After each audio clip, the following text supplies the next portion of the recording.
அஸ்ஸலாமு அலைக்கும்.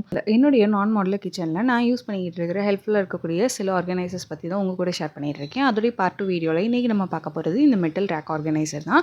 இதுல பார்த்தீங்கன்னா மொத்தமா 3 ரேக் வர மாதிரி இருக்கும். ஆனா கீழ் ரேக் ஓப்பனா இருக்கிற மாதிரி நான் வாங்கியிருக்கேன். இதுல நிறைய மாடல்ஸ் அவைலபிளா இருக்கு. நான் முக்கியமா அவன் வைக்கிறதுக்காக வாங்கினேன். என்னுடைய அவன் பெருசா இருக்கும் அப்படிங்கிறதுனால கீழ் ரேக் ஓப்பனா இருந்ததுன்னா வைக்கிறதுக்கு ஈஸியா இருக்குங்கிறதுனால தான் நான் இந்த மாடல் செலக்ட் பண்ணியிருக்கேன். வந்துட்டு அவனும் ஓடிஜியும் வைக்கிறதுக்கு வாங்குறீங்க அப்படின்னா கண்டிப்பா அதோடைய மெஷர்மெண்ட்ஸ் பார்த்துட்டு வந்து வாங்கிக்கோங்க. இப்போ இந்த ரேக் பார்த்தீங்க அப்படின்னா மெட்டல்னு சொல்லி கொடுத்துருக்காங்க. ஆனா எனக்கு பார்க்கும்போது இரும்புல மெட்டல் கோட்டிங் கொடுத்த மாதிரி தான் இருக்குது. ஏன்னா அந்த மெட்டல் கோட்டிங் வந்து லைட்டாக ஒரு இடத்துல நான் வாங்கும்போதே எடுத்துருந்துச்சு.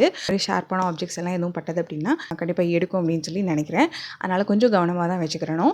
அதுக்கப்புறம் இதோடைய லெக் சப்போர்ட்டுக்கு 4 சைடும் கீழே புஷ் கொடுத்துருக்காங்க. இது வந்து அட்ஜஸ்டபிள். நம்மளுக்கு தேவைங்கிற மாதிரி இதில் வந்து ஹைட் அட்ஜஸ்ட் பண்ணிக்கிற மாதிரி கொடுத்துருக்காங்க. நம்ம வந்து முக்கியமாக வெர்டிகல் ஸ்பேஸ் எல்லாம் யூஸ் பண்ணணும் அப்படின்னு சொல்லி நினச்சோம் அப்படின்னா இந்த ரேக் வந்து ரொம்பவே ஹெல்ப்ஃபுல்லாக இருக்கும். கண்டிப்பாக ட்ரை பண்ணி பாருங்கள். உங்களுக்கு இந்த வீடியோ பிடிச்சிருந்ததுன்னா கண்டிப்பாக லைக், ஷேர் அண்ட் சப்ஸ்கிரைப் பண்ணிக்கோங்க. நெக்ஸ்ட் வீடியோவில் மீட் பண்ணலாம். Take care, by.